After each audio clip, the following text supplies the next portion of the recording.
Donc ce gars, il veut vraiment être une célébrité. Il aime l'idée de la célébrité et il veut juste être entouré de célébrités. Maintenant, son nom est Dr. Landy, et Dr. Landy n'est pas une célébrité, c'est un psychologue. Et un jour, il a une idée pour un nouveau type de traitement thérapeutique fou et controversé, mais nous y reviendrons. D'abord, nous devons parler des Beach Boys, le groupe qui fait le tour du monde et qui est en tête des charts. Plus précisément, nous devons parler du chanteur principal, ce gars, Brian. Brian, c'est en quelque sorte un génie musical. Malheureusement, il a beaucoup de problèmes de santé mentale non diagnostiqués et, à ce moment-là, il fait le tour, il profite de la célébrité et il gère ce style de vie rock'n'roll. C'est beaucoup à gérer pour ce gars. Il fait ce que beaucoup de rockstars font. Il utilise des drogues. Et il prend beaucoup de poids et parfois il a des crises de nerfs et il entend des voix. Et à cause de tout cela, il arrête de tourner et il arrête d'enregistrer avec son groupe. Le gars est juste un désastre. Alors un jour, la femme de Brian, que nous appellerons simplement femme, s'inquiète pour lui et elle cherche un psychologue pour l'aider. Le psychologue s'avère être le docteur Andy et le docteur Landy, le gars qui ne veut rien d'autre que d'être entouré de célébrités, accepte d'aider.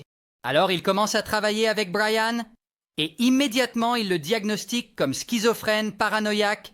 Et ce diagnostic est important car c'est mauvais diagnostic. Mais nous y reviendrons. Quoi qu'il en soit, Landy commence à aider Brian et il le met sous ce nouveau type de traitement thérapeutique controversé qu'il a inventé. C'est un programme de thérapie intensif de 24 heures. Il engage des assistants pour surveiller Brian en permanence et il lui fait commencer une routine de fitness et il l'incite à mieux manger et il le met sous médication. Et pour ce programme de thérapie expérimentale, il facture 10 000 $ par mois. Ce qui, en dollars d'aujourd'hui, équivaut à environ 58 000 $ par mois. Mais après avoir suivi ce traitement, Brian commence lentement à montrer des signes d'amélioration. Il devient plus productif, son humeur s'améliore, il recommence à socialiser. Mais ensuite, après environ 1 an dans ce programme, le docteur Andy décide d'augmenter ses tarifs de 10 000 $ par mois à 20 000 $ par mois. Ce qui, en dollars d'aujourd'hui, équivaut à près de 110 000 $ par mois pour une thérapie. Et donc le manager des Beach Boys, il voit ça et il se dit « Oh, eh bien c'est des conneries » et il renvoie le docteur Landy, c'est fini. Et tout le monde passe à autre chose. Quelques années plus tard, Brian ne va pas si bien à nouveau.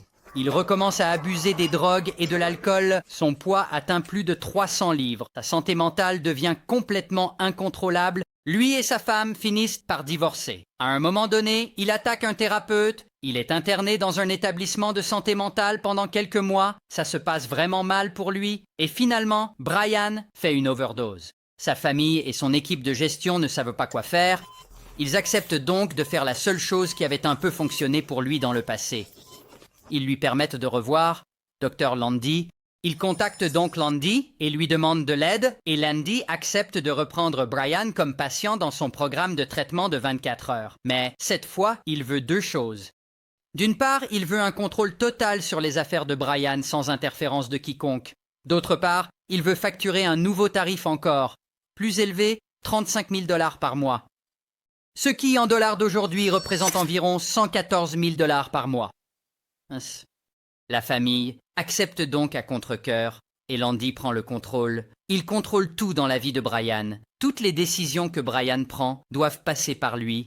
Il est maintenant son tuteur légal et il impose à Brian un programme d'exercice strict. Il jette de l'eau froide sur Brian le matin pour le réveiller. Il met un cadenas sur le réfrigérateur pour que Brian ne puisse pas y accéder à moins qu'il ne le lui permette. Mais surtout, il contrôle avec qui Brian interagit. Et il n'est pas autorisé à contacter ses amis, son ex-femme ou même ses enfants. Et ce n'est pas tout, il maintient aussi Brian assez sous médicaments antipsychotiques. Donc, Brian est un peu comme un zombie à ce stade. Et encore une fois, le docteur Andy a une équipe d'assistants qui le surveillent 24 heures sur 24, 7 jours sur 7 pour s'assurer qu'il respecte toutes ces nouvelles règles.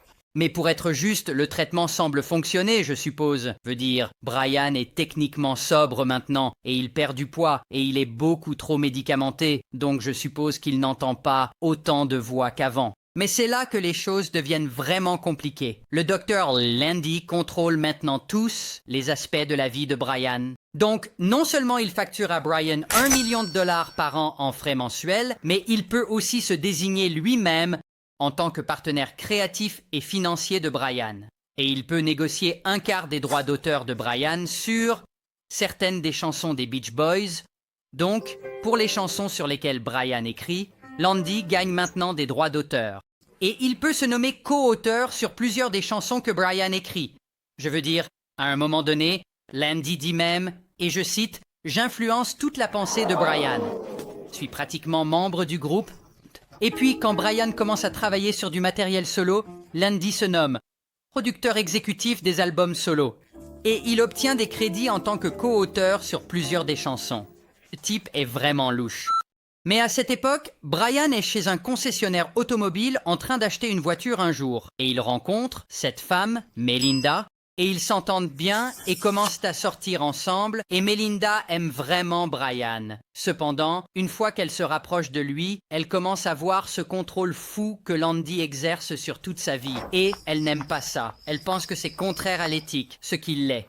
Alors, elle commence à faire du bruit, attirant l'attention de tout le monde. Elle signale même Landy au procureur général de l'État. Et bien sûr, Landy ne l'aime pas. Je veux dire, il n'aime personne qui se mette entre lui et Brian. Donc finalement, après qu'elle et Brian aient été en couple pendant 3 ans, Landy devient si en colère contre elle qu'il lui interdit d'aller au bureau du procureur général. Il interdit à Brian de la voir. Je suppose qu'il dit « tu n'es plus autorisé à la voir ». Et il est le tuteur légal de Brian. Donc Brian cesse simplement de voir Melinda. Et finalement, après tout ce bruit, la famille de Brian s'implique dans tout ça et n'aime pas ce qui se passe. Et à un moment donné, ils mettent la main sur une copie d'un testament que Brian aurait prétendument rédigé, et dans ce testament, il déclare que s'il meurt, il va donner 70% de tous ses biens au docteur Landy. 70%. Et c'est la goutte d'eau pour tout le monde. Ils ne vont pas laisser Brian donner 70% de tout ce qu'il a gagné à son thérapeute douteux. Donc la famille finit par poursuivre le docteur Landy et dépose une ordonnance de protection contre lui. Et cette histoire éclate. Et le docteur Landy doit aller à la télévision et essayer de se défendre. Mais le docteur Landy, il y a une règle contre ça. C'est contre le code de votre profession. C'est une règle que je ne peux pas et ne peux pas vous l'expliquer.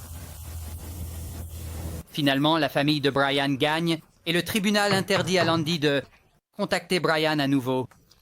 Bien. Cette même année, avec Landy hors de sa vie, Brian se reconnecte avec Melinda et ils retombent amoureux et ils se marient quelques années après. Et finalement, elle le fait réévaluer et obtient un diagnostic approprié de son état mental. Et les médecins découvrent qu'il n'a pas de schizophrénie paranoïaque, mais un trouble schizoaffectif avec un trouble bipolaire léger, ce qui est différent et est traité différemment. Et une fois qu'il traite Brian correctement et lui donne les bons médicaments, il finit par aller beaucoup mieux. Tant mieux pour lui, et voici à quoi il ressemble maintenant dans la vraie vie.